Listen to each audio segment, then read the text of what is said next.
Ooh, okay. Mahalo. We are now parked, prepared for a chilly, illy, wickety, whack snow day. Thanks to this cold front that has now sufficiently dumped, I'd say about a fucking couple feet of snow. We had a foot of snow last night, but I would say continued into the 2 feet and a bit of snow at this moment. Where I am in Chilliwack is a little fucking winter wonderland now, and I get a fucking Tokyo drift all around the place, and it's dope fucking going slow 50 and just fucking having your tail end just fucking wee Tokyo, and like, yeah, it's fucking great because no one's else out here. It's like the safest fucking time to do it. But you can't be doing that old snow day. That's not good. I ain't fucking made out of gas. So you know what? Sometimes you need to just pull aside behind a big old fucking semi that's been parked in your spot for fucking I don't know how long, couple fucking weeks. But you can't really complain because he kind of helps block the snow and a little bit of the wind, which ain't too shabby. But since it is a snow day and I can't even shovel the snow at the yard because the yard is just not open, I decided, why not share some shit from my book of mystery fucking notes and fucking jibber jabbles with all you guys. So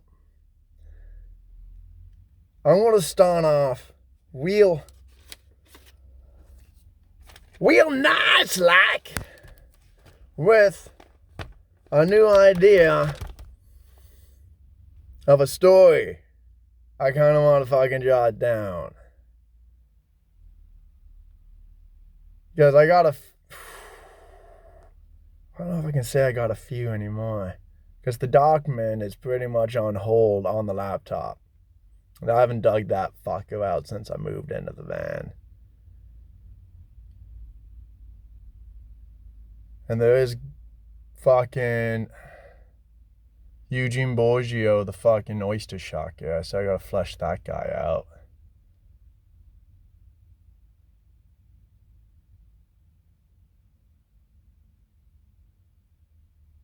Now, there's a couple other stories fucking, now that I think about it.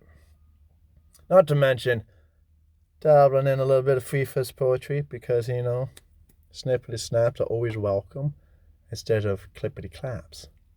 Because I can't, clap. But, my hands are holding the phone. But yeah, boom, content. So, let's fucking dive deep into this book of mine. And let's find, we gotta fucking jump way fucking far in here. The beginning of a new story. A story with a rough title: The Cat, the Man, the Van. Or The Man, the Cat, the Van, or any fucking orientation of the three. Because it's about a cat, a man, and a van.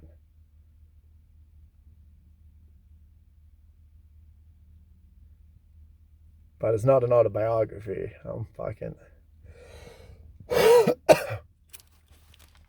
I'm going places with this. I'm going to touch uncharted realms of the human soul.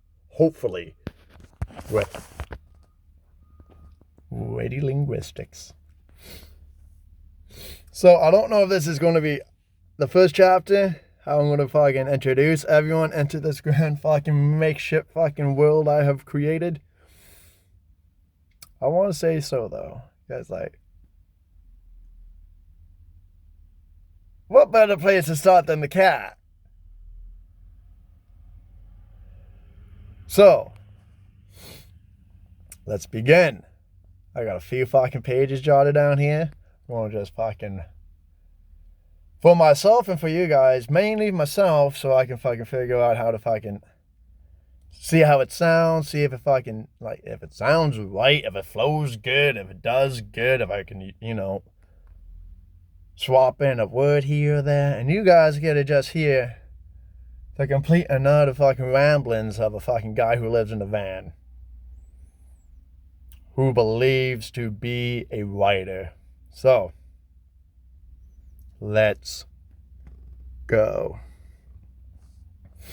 The silence of a mid-March night was disturbed and broken by the painful squeals of a feral alley cat giving birth to a whopping litter of 5. Denise wasn't always a feral alley cat. There was once a time she was a humble bookstore.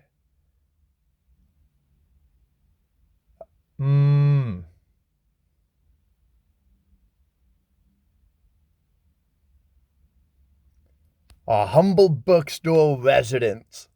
Ha ha!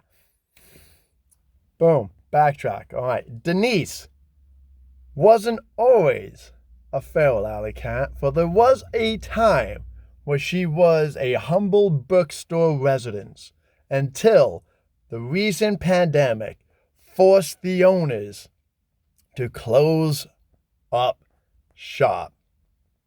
Unknowingly during all the chaos of moving and closing the shop, the owners forgot Denise. They didn't even come back. They just kind of like, she ran out, fucking gone. No worries. Not knowing Denise was just left in the bookstore. It was soon realized by Denise that she would have to rely on herself to feed herself and give herself some nice nutritional wet water. No longer was there a bowl set out for each. She must reinvoke and revigor her inner primal strength to provide. It wasn't long, I would say maybe 3 days, for her to start stacking up the body count. She was murking birds, rats, mice, other little critters, maybe a frog and a salamander. We do not know for sure what all she ate, but she ate a fuck ton because she was alpha cat. Stacking up the bodies, occasional frog. One summer, she even bagged a chicken that got loose from the local butchers. Fucking dude dropped the chicken out before fucking chopped the head off, and chicken booked it, not knowing that once it got into the back alley, doom awaited for it as Denise pounced and took it by the neck in a short, ferocious crack. Death was brought to this chicken, and sustenance was enjoyed by Denise for a good 4-day period as she sat and just slowly worked on the corpse of her victim. This very instant brought the attention of none other than alley resident Buck Allwheat. Buck Allwheat is this magnificent form of feline prowess Like Denise, alpha female. Buck, alpha male. Big dog or big cat. For your mind, paint a picture of like a good 16-pounder. Fit, lean, mean, muscular. But you wouldn't be able to tell, for it had about 8, maybe 10 inches of thick, luscious, long black fur. Kind of like a fucking cushion padded armor set, allowing him to take on much more harder hits and blows than the average kitty cat. Now, Buck always came with a title. He was just not no ordinary cat. He was Lord of the Tin Roofs. For that's where he done battled. He fought countless feline foes, defeated numerous components and combatants to hold on to his domain of the Tin Roofs. And he has done so for nearly a decade. Now, when Buck Ulrich, out of his peripherals, witnessed this chicken just get fucked up by what one would just assume is a normal gray tabby, to Buck, this was no normal gray tabby. This was his destined mate. For who better to mingle cat genes than another alpha? And this sent Buck on a mission. A mission from God. By going there. Let's also just fucking, go back to that painting of Buck Ulrich. Bright, yellow, glowing eyes, like fucking, like dandelion yellow, like super bright yellow, but it had like a little bit of like a glow bug fucking shine to it. Like it was like, his fur was so dark that his eyes kind of had like this illusionary glow of just pure raw power. That's the kind of cat Buck Ulrich is. He is just like Hercules of cats, or fucking Jason, or fucking Achilles of the cats. He's just like, boom, I'm a kitty. I am here to do good work by kitty kind. So guess what happens? Let's find out. As we continue on an allusion to the immense contrast of his fur. Some believe that the union before them of Buck and Denise was destined by the ancestors. Now, let's just put like a little pin right there. Ancestors. I am going to try to convey the fact that cats give a shit about their previous fucking generations. Because in my mind, it's like you got fucking saber-tooth tigers. You got all these fucking beastly prehistoric cats. And then you got like the tigers, you got the fucking lions, you got the fucking mountain lions and all the jaguars and shit. And then you got like the watered down versions of them, which is house cat. Now cats, despite being domesticated, still rack up fucking high numbers. Like they are one of the main reasons that we got endangered species wherever there is a good population of domestic cats. They are still magnificent hunters. So with that in mind, it's like, all right, these guys still have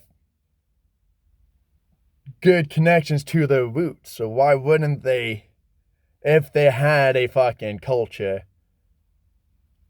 give praise and honor to their previous primal versions? So, yeah, they have like this weird ass ancestral fucking spirituality about them. It's like, oh, if the ancestors do it, it's good. If the ancestors do not do it, it's not good. Let's fucking just cement that in mind. So the ancestors have chosen this. That's what some believe. Others spread vile lies and deceitful gossip to undermine the significance of this union. What do you mean by union? Oh, this is why we're starting off here, because why not? Denise and Buck spent that night clasped in a heavy session of feline fondling.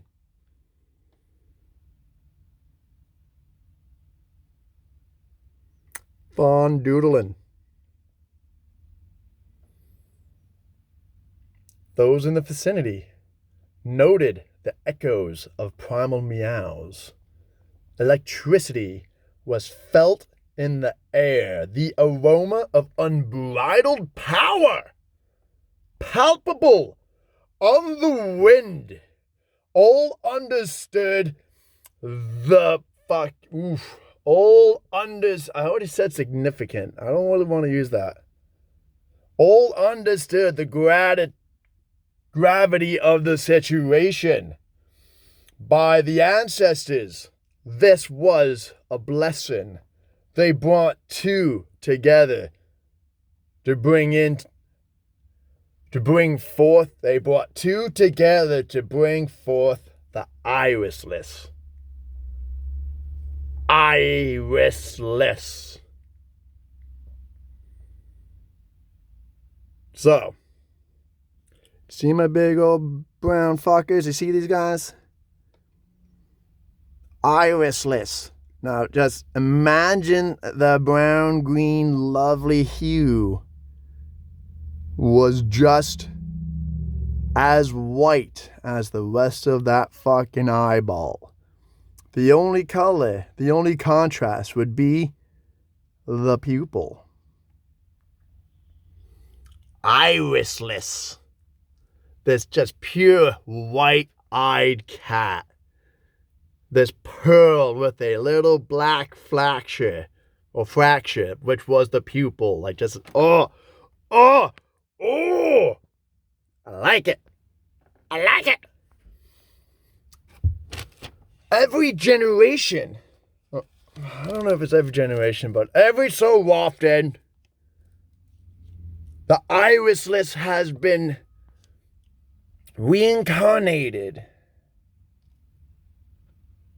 Finally, after centuries, now the ancestors bless us or have granted us a gift, a boon per se. A new leader, someone to combine the forces of the burrows, bringing all of the cat collective under one fucking banner. We're going Game of Thrones type shit here, bitches. And it's just cats. And it's just third of the story. You still got a van and a guy. Whoa. So, babies happen. Feline fondling has commenced and ceased. There'll be kittens and a belly. And that belly has bursted, as you have already known, since the mid-March night was disturbed and broken. So we come back to that fucking initial mid-March night to find the 5 kittens snuggling up with their mother. Small meows erupt, seeking the comfort and warmth.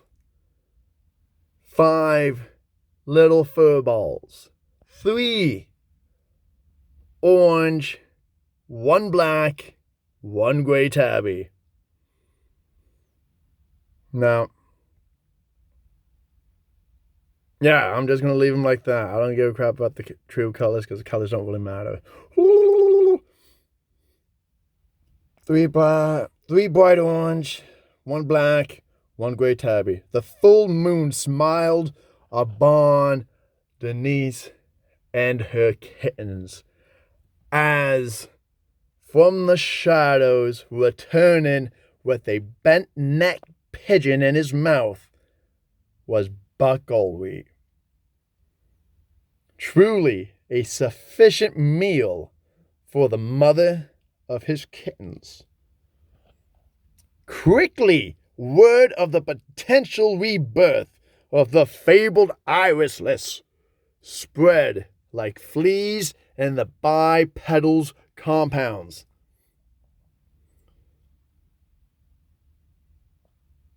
We are the bipedals, for we walk on 2 feet, and our compounds are the pound and our SPCAs and other non-shit like that. Because, this is all through the kitty cat's eyes. And for me, kitty cat see us as just bipedals. Not bipedals, bipedals.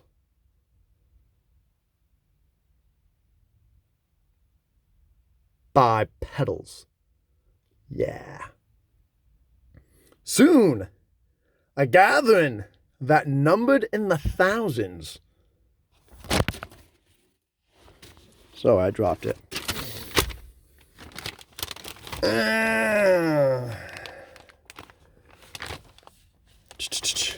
Alright, hold on, let's change this up a bit. A gathering that numbered in the thousands soon grew into that numbered into the tens of thousands. All came to witness the kittens finally opening their eyes in hopes the prophecies were true, awaiting to see history in the making, akin to that farmhouse in Bethlehem, in which the bipedals' ancestors gifted them with their own prophetical hero, Jesus Christo. Emissaries from the burrows were at the front of the crowd that engulfed the entirety of the alley, a council of sorts that came to advise and take after the dead-eyed one. Because, we can't always use irisless. That makes it bleh by like 5, so we gotta swap in another term. Dead-eyed one.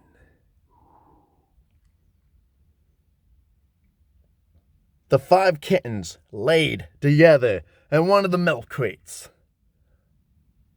Finally, Buck goes to retrieve the first kitten.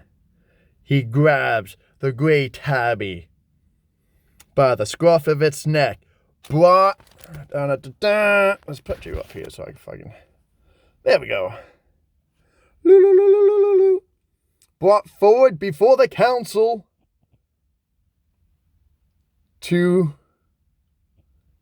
brought forward before the council and awaited the eyelids to open. Deep blue eyes awoke beneath the gray fur. A mutual sigh of disappointment swept the crowd. Twice more did this sigh sweep through the crowd as 2 of the orange triplets revealed their eyes to be green and the other a mix of pale blue in one eye and yellow in the other. There's a dude on a snowmobile! No way! What a dude! But yeah, now the blue and yellow-eyed cat did garner a little bit of excitement because we almost had it. We got something. We didn't get the pure white eye, but we got something. So he's at least second fiddle comparatively. But that now leaves two kittens. We got the black guy and the last of the orange guys. Now, Buck approaches with the people's gut hunch. Now, Buck approaches with the black cat, which is the cat's collective hunch to be the Irishless, because they're all in the mindset of, well, Buck's a badass. So if the cat that looks like, or the kitten that looks the most like Buck should probably be the Irishless, because Buck's such a badass. Sadly, their gut was wrong. For just like Buck, he shared in his father's hauntingly glowing eyes hid behind the abyssal black fur. So, everyone started to get restless. There's only one cat left. It's the final kitten. It's the third of the orange triplets. This murmur penetrated the alley. Anxiety, excitement, nerves, opinions growing even louder until a garbage container lid fell shut, crashed thunderously about the alley. Silence took over. Focus immediately shot back to the councils, huddling around this little orange-sized kitten, until one left the huddle. The silence grew even stronger, untested for what felt like eons, until this calico from a rat-fed burrow called Knotwood Wharf spoke with the voice blessed by the ancestors.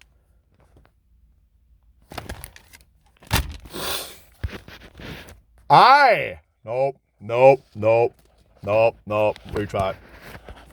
I come to you all, Draco of Knotwood Wharf, with a gift from the ancestors.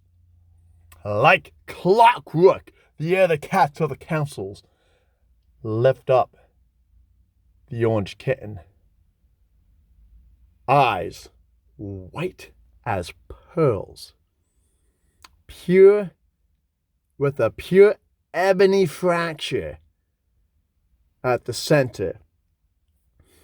Jubilation erupted. Fanatic cheers and expressions of astonishment enveloped the crowd.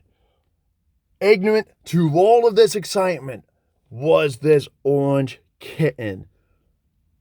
All he did, or all it did, was stare blankly, unblinking out into a sea of mutually furry-faced joy, with a cold, hauntedly powerful stare. Before you is the key to our future. We have been chosen worthy to share and grow. Further ourselves forward to a place we can retake control from these bipedals. We shall once again take our rightful place as the top hunter. No longer meager forms of our once primal strength. With the return of this dead-eyed one, the fabled Irishless, we are granted with the opportunity to make this a reality once more. With this kitten and the burrows united, we can light the spark of fire that will ignite a wildfire, a feline ferocity, to take hold of our lost strength, to surpass the bipedals we can.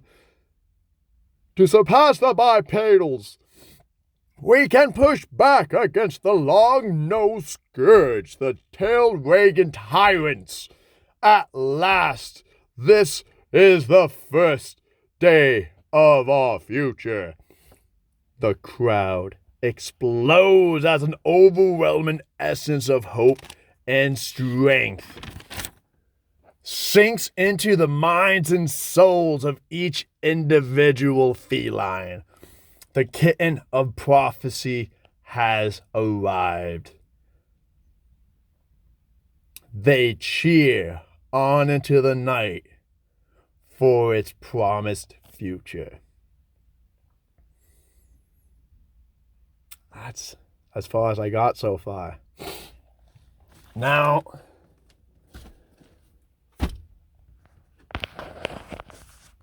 yeah, that's as far as I got so far. It was coming pretty good. We got some feline fondoodling. We got some like background history into like a cat collective mindset. We are introduced to a prophetical feline who is destined to take back the realms of the bipedals. So I'm just like slowly untying my work boots because I'm now just realizing the steel toes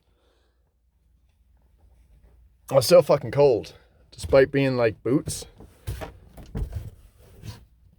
Their interior steel fucking toe cap just, radiates the cold. It's fucking nasty. But back to the story.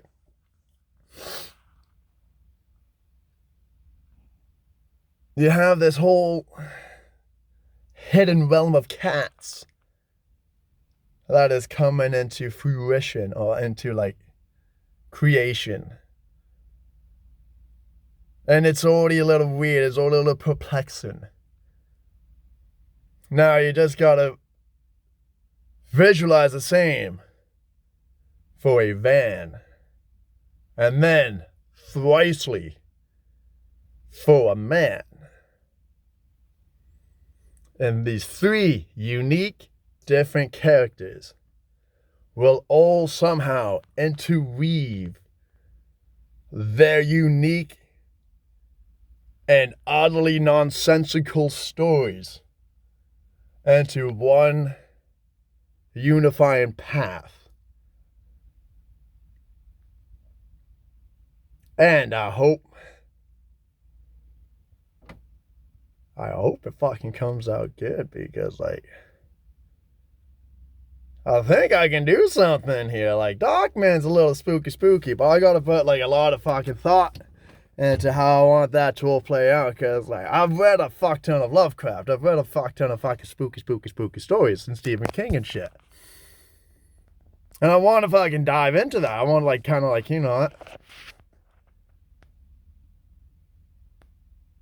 use their techniques in a Cody-esque fashion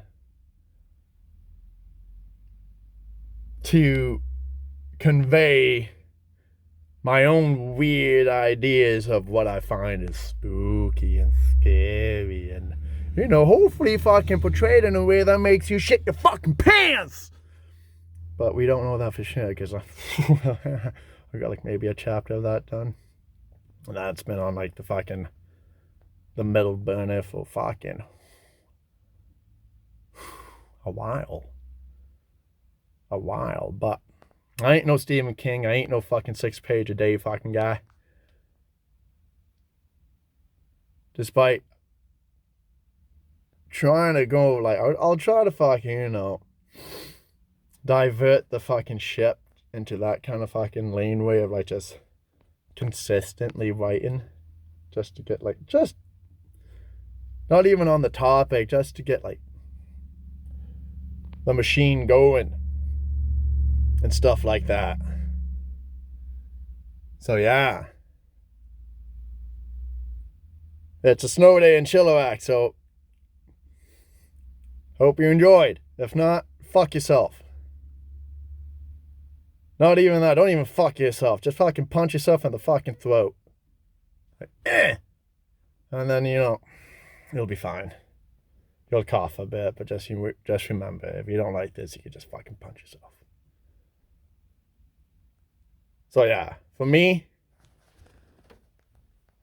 and Toothless, way the fuck back there, wherever the fuck she is. Stay warm. Enjoy the fucking Christmas and the fucking other fucking holidays and shit like that. I'll catch you fuckers later. Toodles.